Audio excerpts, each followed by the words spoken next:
Good afternoon, ladies and gentlemen. A warm welcome to another edition of APAC Dialogue.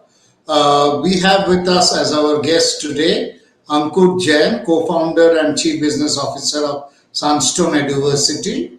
Before we start on the interaction with Ankur, a brief introduction about APAC News Network.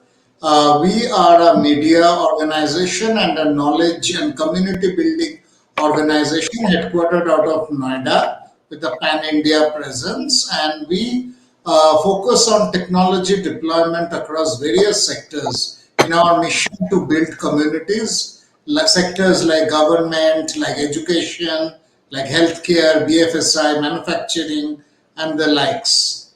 So in today's discussion with Ankur, we would like to him to take us through what has been the services and solutions that Sunstone offers. How are they working in that educational transformation in the digital landscape for India, and how they are collaborating with different higher education institutions. So my first question will be if you can take us briefly through the genesis of Sunstone and then also take us through what all you offer currently for the higher education in the higher education sphere. Awesome. Thanks, Rajneesh. Thanks for having me.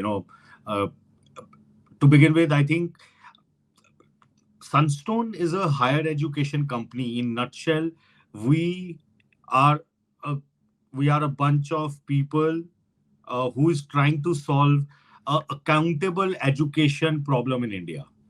Which means, in a simpler sense, if you know this, in India there are around more than 50,000 colleges and universities. Okay, and every year roughly 1.2 crore students graduate. The challenge in higher education in India, not now, but for decades, has been that there is no measurable output of lakhs and lakhs of students. We don't talk about top 10% students, top 10% colleges. They are able to figure out what they want to do in their lives.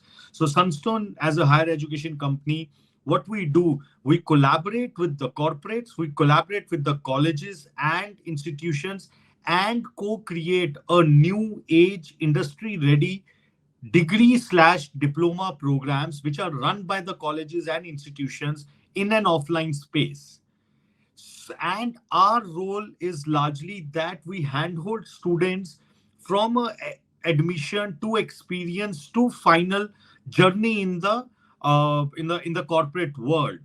So we do not just stop there at the time of admissions, or just stop just in the providing the education. We make sure that every student who graduates from the courses which are run in the colleges and universities, which are powered by the programs which are powered by Sunstone, 100% placement is guaranteed.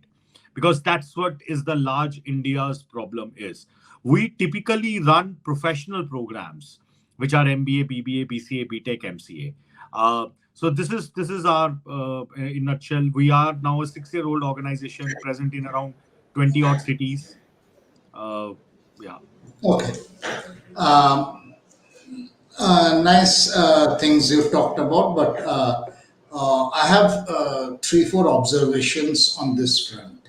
Sure. One, when you are saying industry ready students, the huge challenge, perhaps the biggest challenge in India, is there is not enough industry academia collaboration. Unlike, say, not just the Ivy League colleges, but even the tier two colleges that happens in US and some of the developed economies. So what happens? The lack is there is normally whatever is being used by the corporates or the industry, there are not enough industry people or corporate people who come for training on the latest. It can be latest technologies or latest techniques or whatever other those things. They don't come to the campuses to teach that. That is one. Two is from the academic side. There is the changes or revisions in the curriculum are not done fast enough, and there is still whatever the NEP or things are, there are still enough bureaucratic regulations and hurdles which stop a faster academic revision. Third is, though it sounds bad, whether frankly, the quality of teachers and their updated knowledge about the latest in technology, because normally the top people don't come for teaching here. So, what you are saying is laudable in principle, but when these fundamental issues still remain in India, so how much will you be able to achieve in scale? Maybe some isolated cases might be, but in scale, how will you be able to achieve this? No, I think you very well articulated the genesis of Sunstone. That is, these are the three problems because of which Sunstone is solving that these three problems, and these are the three problems. So I am not gonna be a same problem. These are the problems. Industry is not coming to the colleges. We do not have a great higher engaged faculty in the college. The curriculum is not up to date, and that's what Sunstone does. Sunstone creates a content which is required by the industry today, because most of the content which is getting created is being used by the industry 5 years ago, 10 years ago, 15 years ago. So that is what is the role of, because that's what players like us who can bridge a gap between academia and corporate, because corporates need people today. Colleges cannot accommodate or cannot change their content every month. It's a large machinery which they have to run. So uh, and you talked about the third pillar, which I would say is doing lot of changes, which is regulation. Regulation, by the way, since last 4, 5, 6 years have been actually practically working day in day out in bridging the gap by introducing lot of specializations, by introducing the industry practitioners as faculty members, because the people who have never worked in the industry were not allowed to teach. Now the percentage of teaching has increased, online courses have been increased. So these are the good steps which are taken by the regulation. uh, yes, the challenge, it has always been easy to do it in one campus in 1 year. We are now in existence for 6 years.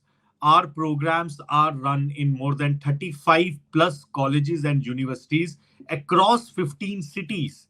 We have 10,000 students running, currently studying in various programs offline in these colleges and universities. So we have been able to consistently provide good teaching, content, curriculum, assist great industry, certificates, specializations, which are new age to the colleges and institutes. And that's what our strength been. And uh, and we have been trying our best to make sure that we continue to scale and deliver on the promise. Can you illustrate with some use cases of colleges or universities, and what sort of courses that you mentioned about the BBA and the MBA and the BCA earlier, but specifically some use cases which you would like to highlight? Yeah. So our programs, let's say our programs are run in, let's say, GD Goenka University in Gurgaon, Ajinkya D.Y. Patil University in Pune, Sage University in Indore, Shri Ram Memorial University in Lucknow. These are industry-ready courses. We call them industry connect courses, which are largely 5 professional programs which we run: MBA, BBA, BCA, BTech, MCA. Our role is to ensure that the new age certifications, specializations, which are always in demand, which are fast, which keep on changing, that content, that curriculum, that connect is being provided by Sunstone in our programs.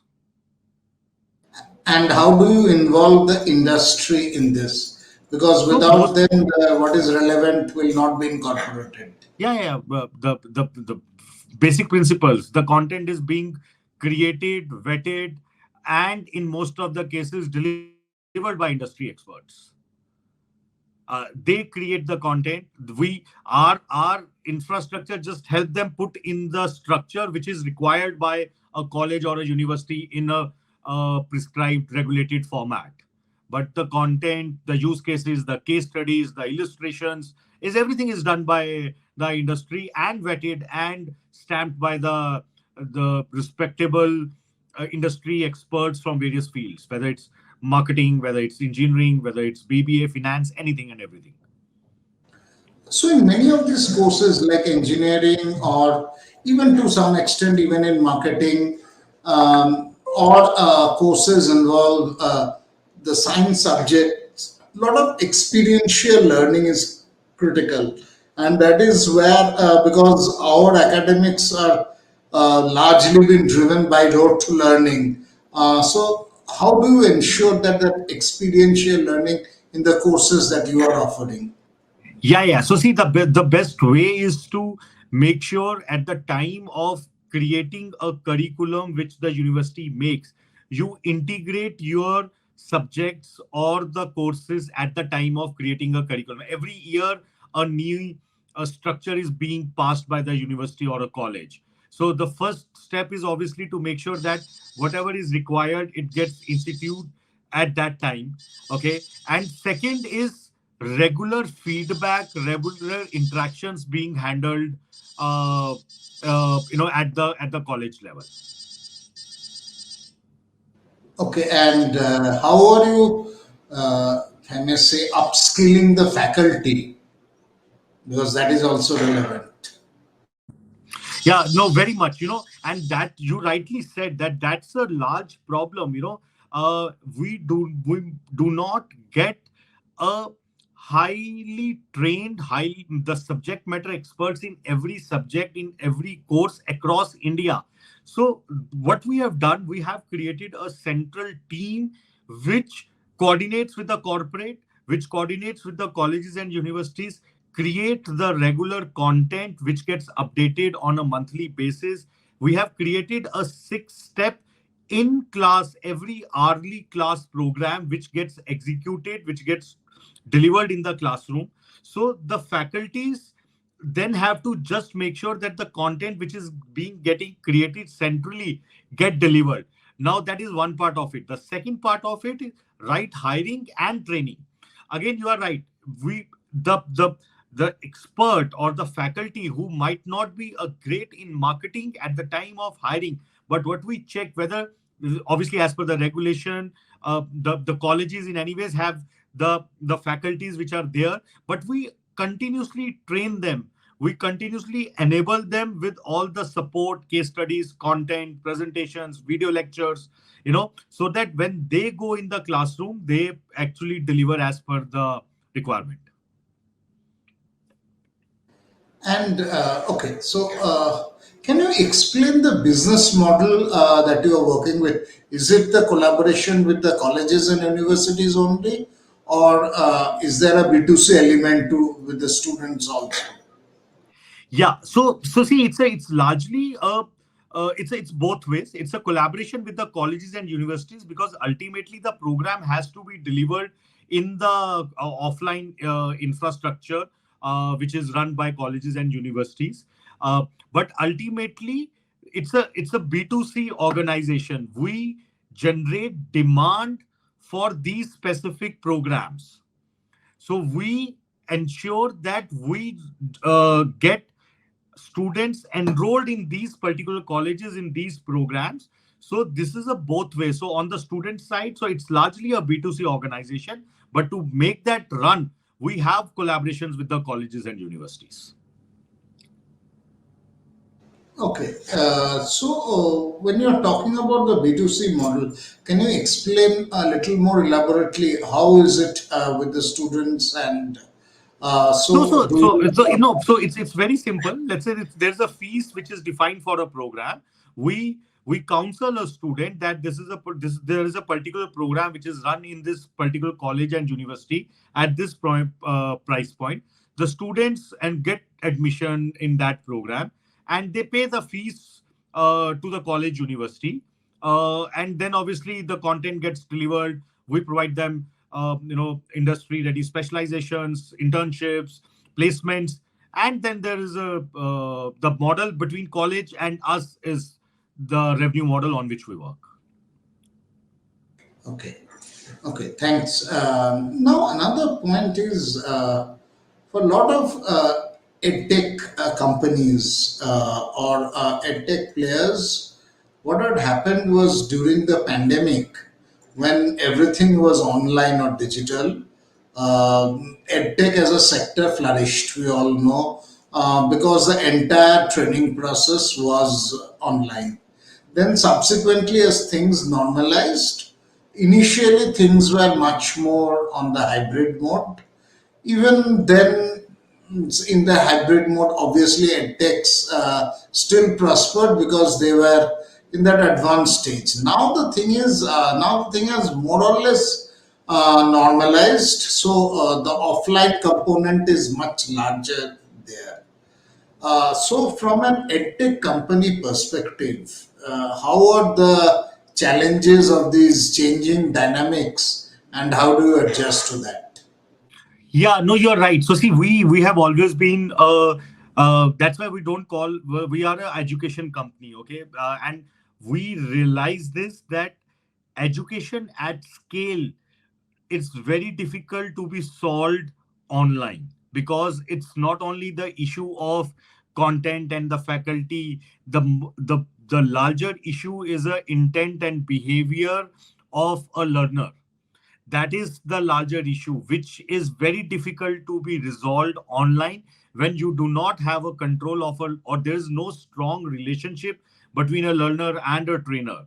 So and we that's why we none of our courses are run online. We never ran pre-COVID. Obviously, during the COVID, because the colleges and universities were shut, we were supposed to run, but we were the least impacted players because we are not the players where the delivery is happening online. Because, see, ultimately, if I have to prepare a kid to get a job in a company, the corporate requires the technical skills, the corporate require financial skills, the corporate require English speaking skills, the corporate require soft skills, and all, most of these skills are cannot be taught one way. There has to be a reciprocation, there has to be a doubt clearing, there has to be a peer to peer learning. You learn from your peers, you learn from that atmosphere. So so any organization where we believe that learning can be taught online, I think will be a killer organization. And so far in the world, it's been no, it's not been proven. Like, a lot of English language learning companies came, but no one can actually uh, solve the language speaking problem at scale. Yes, 1% people, 2% people, they are self motivated. They even did not wait for you and me to come and provide them YouTube or online learning or anything else. The challenge is for the next 95%. For them, you need a discipline, you need a structure, you need a hand holding, you need them training. So uh, the COVID, obviously, a lot of people believe that that's the new normal, but actually that was just uh, you know not a reality, which got hit when everything became normal. So, apart from being primarily offline, which you are offering, what else would you attribute as your unique differentiators Yeah, over yeah, other yeah, education yeah. companies? You're very right. So see, now what are the other USPs which we bring on the table?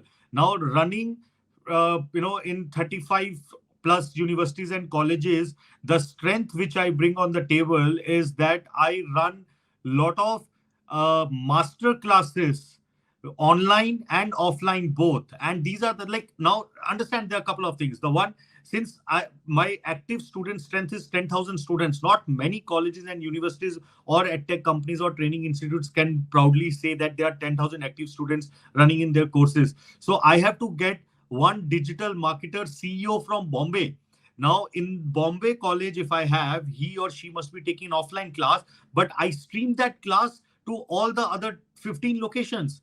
Now I we get a cryptocurrency expert product manager from Bangalore who can deliver from our training pods to a student studying in Lucknow.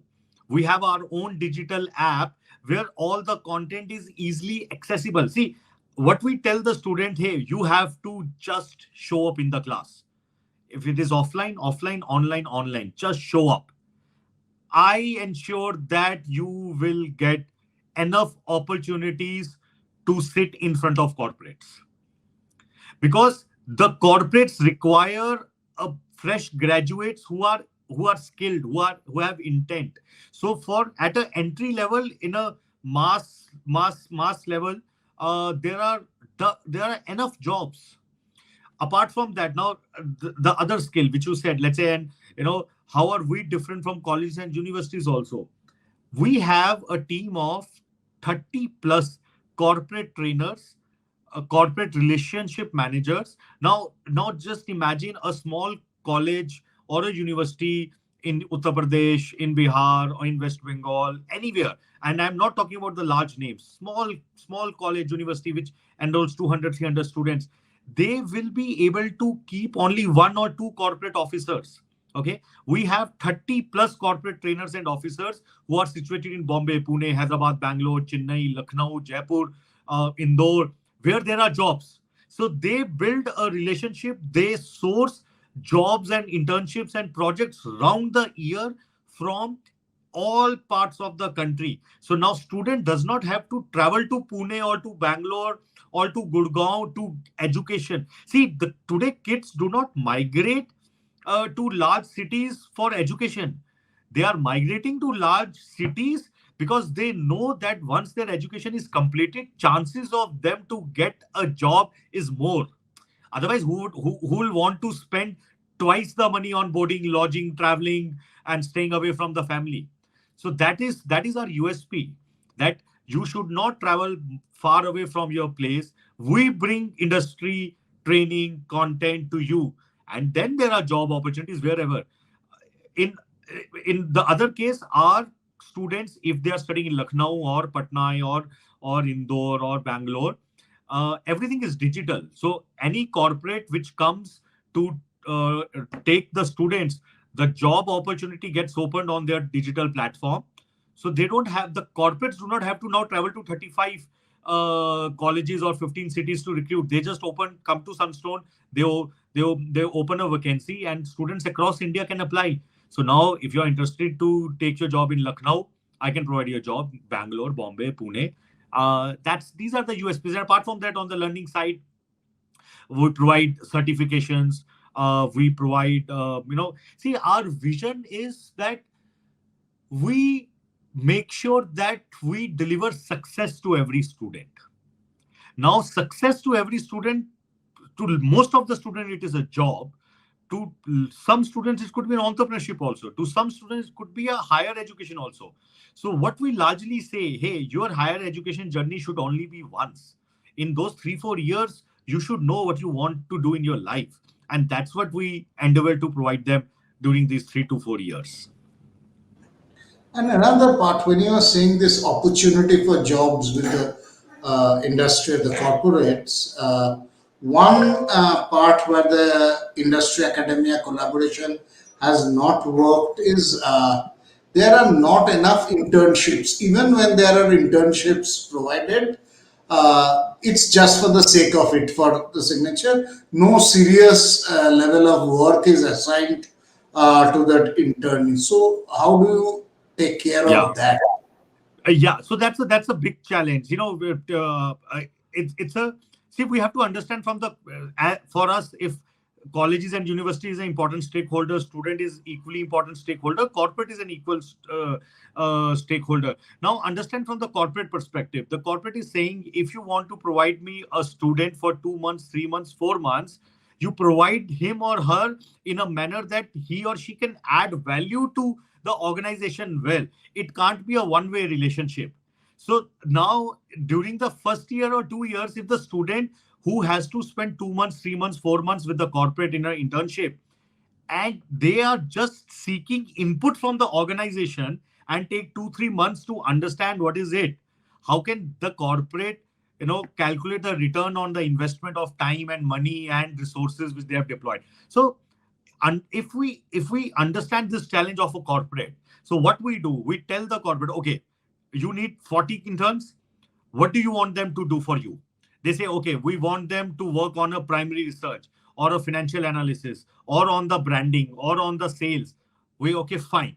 If that's your requirement, we go back and integrate that curriculum in the mainstream core curriculum, which is part of their program. So that once they sit for an interview, they say, oh, fine, there's a guy whom I have to just pay 10,000, 20,000, 30,000 rupees and can deliver or can get my work done in for 2 months. So that's the bridge we have to fill. Having said that, it is still difficult to place thousands and thousands of students for regular internships. In our programs, we provide them internship and projects every year. Let's say if it's a 3-year program or a 4-year program, most of our competitors, they provide only in the last year or the one time. We try to provide them opportunities every year. It could be so that they also get to explore various industries, various job profiles, various scenarios. That's been our endeavor. Thanks. And another important part of this inculcating the principles from the industry is how the assessments are done at the colleges and universities. The assessments are still there in the traditional mode, where from the questions that are set in the examinations to everything and the expectations of how the students will sit for the examination also different. So how are you changing the trend there? Yeah, no. So that's something which is again difficult because that is regulated. So there we do not have any role to play because that's the regulation and between the college and universities. So whatever college universities decide to do that, that's their prerogative. There, as a private company, we cannot play any role other than the assessments and the training programs which we run for our placement opportunities, where let's say any placement opportunity comes, we train them, we run a boot camps for various programs, we train them, we provide them certification, we do mock interviews, mock gdpis, assessments, and at the entry point, again, let's divide this into two. The first part which I said was on the core curriculum, but on the training and development side, we do baseline assessment, midline assessment, and endline assessment, which means at the start of every semester, we do where our students stand. Then we merge them together in cohort, create a training program and interventions for that cohort, which is different than a cohort which wants to run fast, which wants to move fast. So, and that's everything is run technically, but this is only for specialized courses, training and development courses, not for the core content and curriculum, which university and college is responsible. You mentioned your presence across 15 cities, and you mentioned some of them. Which are, is it only primarily the large metros or even tier 2, tier 3 cities that you are looking at? No, yeah. So this is metros and state capitals. Apart from the state capitals, let's say, so Delhi, Bombay, Hyderabad, Chennai, Bangalore, Calcutta. These are Pune, Lucknow, Indore, Bhopal, Guwahati, Bhubaneswar, Patna, Cochin, Coimbatore. These are the places where we have our presence. And Chandigarh is one.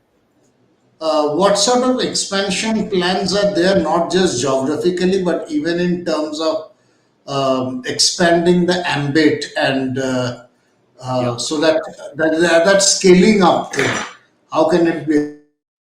So see, for the next 3 to 5 years, we will be impacting the lives of minimum 1 lakh students. That's been our mandate. Okay. That's the mandate for 3 to 5 years. Now, there has now three levers. One, we expand to cities. Second, we add multiple programs. Third, we expand in the similar cities. So while in an endeavor to reach to this 1 lakh students, we will make rightful attempts in all these three things. So from, let's say, next year, we will make our presence very stronger in these 16 cities where we are currently there. And then over the next year, we will add 5 to 6 more cities. And then over the next couple of years, we will add multiple programs. So that's the roadmap for the next 3 to 5 years through which we attempt to attain this goal. So, does this roadmap include more, I'd say, closer collaboration with the regulators? Because, as you rightly said, ultimately to achieve that scale without, because some of the universities, and I'm sure you mentioned other private universities, but there are students, the large section of students who are in colleges that are affiliated to the government universities, and then the government universities have their own regulations and things, we all know, move slowly. So when you are planning to So scale up, we work primarily with private universities because there this industry collaboration is easier and is done by the university folks only. So we primarily works with the private universities. no, are there plans so that what I'm trying to say is doing things like so that they are these sort of things are part of how then colleges or universities get NAC accreditation or things. Do So you yeah, see, intend to collaborate? yeah, no, no, sure, you're right. So we worked with various state governments also. We ran the skilling programs for a couple of state programs. Though this does not become a long duration, 2 year, 3 year programs. We come in for one particular semester and run a specialized programs or run a training and development or full stack development programs. But these are primarily upskilling and skilling programs which we where we collaborate with the government institutes or the regulators and expand it to the larger chunk of the students. So, other than the 3 to 5 year plan of training 1 lakh student, any other key focus areas that you would like to highlight? No, I think it's and as I always tell everyone, India itself is a large country. It's a country of many countries. So the focus is to go and crack and provide accountable education to almost every state. So that's been go deep, go big, with the same model in India only. That's the model. That's the plan. Great. Thanks. Thanks a lot for your time and for Thank that you, thank interview. you, Thank you. thank you, Thank Rajesh. you. Thank you.